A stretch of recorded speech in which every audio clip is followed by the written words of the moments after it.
Bonsoir à tous et bienvenue dans ce nouveau numéro de l'Actu vu par les politiques. Je suis toujours en compagnie de Lucille Cantet et ce soir nous recevons Sylvie Tollemont, députée PS des 4e circonscriptions de la Sarthe. De la 4e circonscription, bah oui. Ben voilà, je lis, mais voilà. C'est moi qui ai écrit Les téléspectateurs auront rectifié. Bonsoir Sylvie Tollemont. Bonsoir. Alors, vous rencontriez donc ce matin les avocats du Mans, en compagnie des autres parlementaires de la Sarthe. Qu'est-ce qui est ressorti de cet échange ? Alors, tout simplement, dans un premier temps, cette rencontre était à l'initiative de M. Virfollet, le bâtonnier, qui a souhaité effectivement organiser un certain nombre de rencontres avec les parlementaires, puisqu'il considère que nous avons des choses à nous dire, puisque nous votons la loi et ces personnes font appliquer la loi, donc nous échangions. Et le thème de ce matin concernait l'aide juridictionnelle et l'accès au droit. Voilà. Et alors justement, qu'est-ce qu'ils vous ont demandé à ce sujet ? Ils nous ont demandé de les écouter dans un premier temps, et c'est notre rôle en tant que parlementaire d'écouter nos concitoyens, mais aussi l'ensemble des représentants de la société. Ils nous ont fait part de leurs soucis quant à une dévalorisation finalement de leur rémunération dans le cadre de l'aide juridictionnelle. Il y a eu plusieurs mouvements d'avocats depuis quelques mois d'ailleurs. Effectivement. Est-ce qu'ils vont être entendus ? Est-ce qu'il va y avoir du changement ?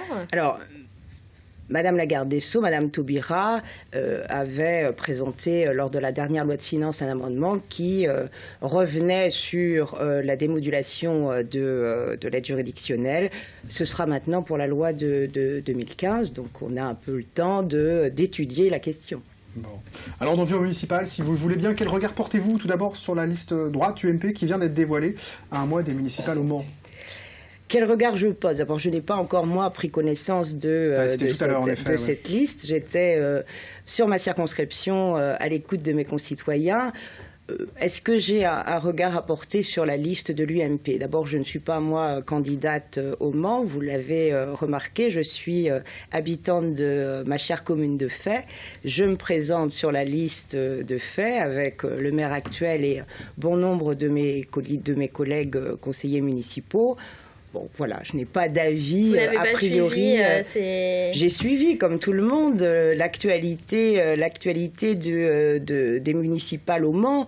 Je soutiens évidemment la liste Le Mans pour tous parce que je considère que les colistiers de cette liste, aux côtés de Jean-Claude Boulard, pour la plupart, font état d'un bon bilan pour la ville du Mans.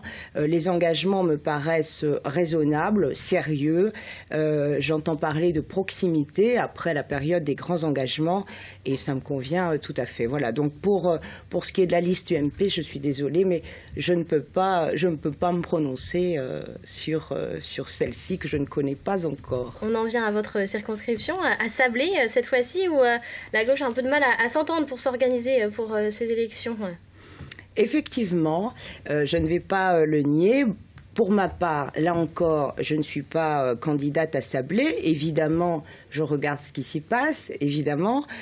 Je compte sur la responsabilité de chacun pour constituer cette liste et puis représenter la gauche à Sablé, bien évidemment. Vous êtes inquiète pour Je ne suis pas inquiète, je suis sûre que les gens vont trouver des réponses et constituer leur liste. Je ne suis pas inquiète, non.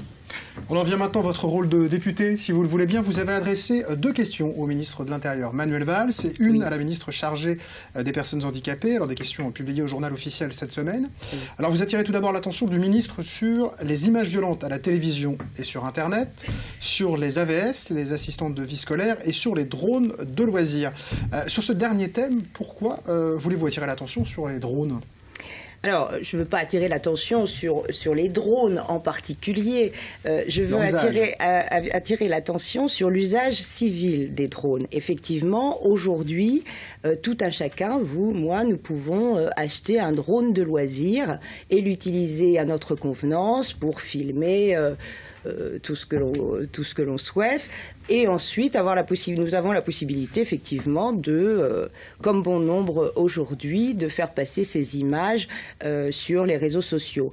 Voilà, c'est juste une question de l'ordre de la précaution, puisque aujourd'hui, tout un chacun peut porter atteinte avec ces objets à la propriété individuelle. Pas besoin de licence ou de aujourd'hui, non. Aujourd'hui, non. Il n'y a pas de réglementation. Je vous dis, tout le monde peut acheter un drone. Donc simplement, je porte un regard de vigilance sur l'utilisation de ces appareils et je demande simplement au ministre de l'Intérieur ce qu'il compte faire sur le sujet.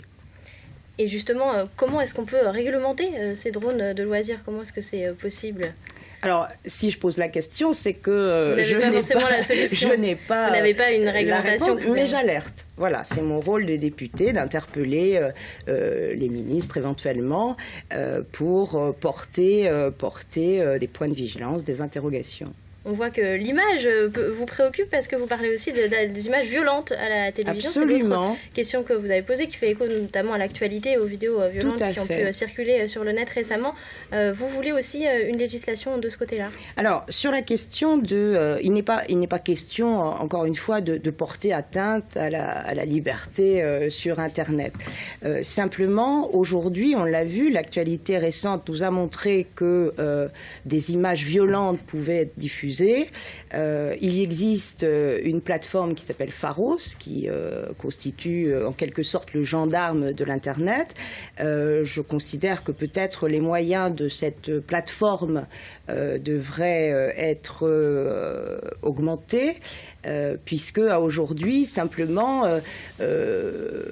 c'est sur la base du signalement d'internautes via cette plateforme. Donc, il me paraît nécessaire, là encore, d'avoir un regard assez vigilant sur cette question. Il y a des agents qui travaillent pour rechercher justement... Alors, il en existe déjà. Maintenant, est-ce que, au regard du développement des réseaux sociaux et des possibilités sur Internet, est-ce que les moyens sont suffisants? Là encore, j'interroge le ministre dans ce sens-là, oui. Sachant que le souci sur Internet, c'est qu'on est souvent face à l'international et qu'on a des difficultés qui se compliquent très, très nettement. Tout à fait. Donc, mais là encore, ce sont des questions qui sont à prendre en compte, effectivement. Vous étiez dans un collège cette semaine, vous rencontriez des jeunes. J'imagine que cette question des réseaux sociaux, elle a été abordée avec eux ou Non, puisque, alors, pour resituer le contexte, je suis en tant que députée sollicitée par des enseignants pour organiser des visites de l'Assemblée nationale. Ça me paraît effectivement indispensable de permettre à des collégiens, à des élèves de visiter l'Assemblée nationale, mais au-delà de la visite, je propose toujours une rencontre, un échange, quand les enseignants le souhaitent, pour pouvoir, moi aussi, participer à l'éducation citoyenne de nos futurs concitoyens.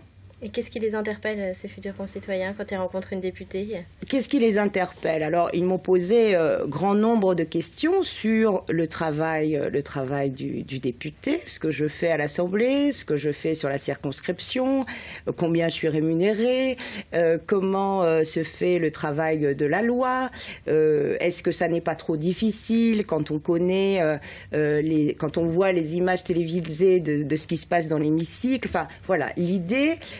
c'est pour moi de démystifier un peu et d'apporter ma pierre à l'édifice de l'éducation de nos futurs concitoyens. Oui. Un mot très rapidement sur des AVS que vous aviez rencontrés au Mans d'ailleurs, ces assistants de vie scolaire.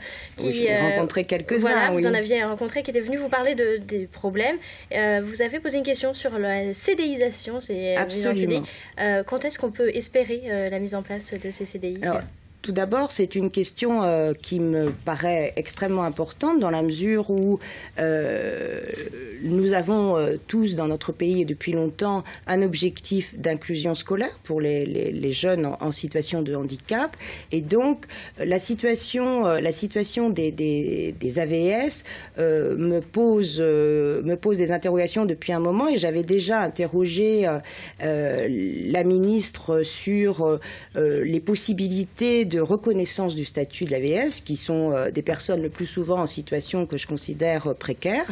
Le Premier ministre a annoncé à la rentrée dernière la CDIsation à la rentrée 2014 de 28 000 AVS. Donc simplement ma question, puisque je suis aussi sollicitée par des personnes sur ma circonscription, c'était de savoir comment cette CDIsation allait se mettre en place, sur quels critères, sur quel type de personnes. Des réponses rapides pour ces personnes. Merci beaucoup Sylvie Talmont d'être venue sur ce plateau. Merci à vous. Merci Lucille. Bien sûr, retour de l'actu vu par les politiques la semaine prochaine.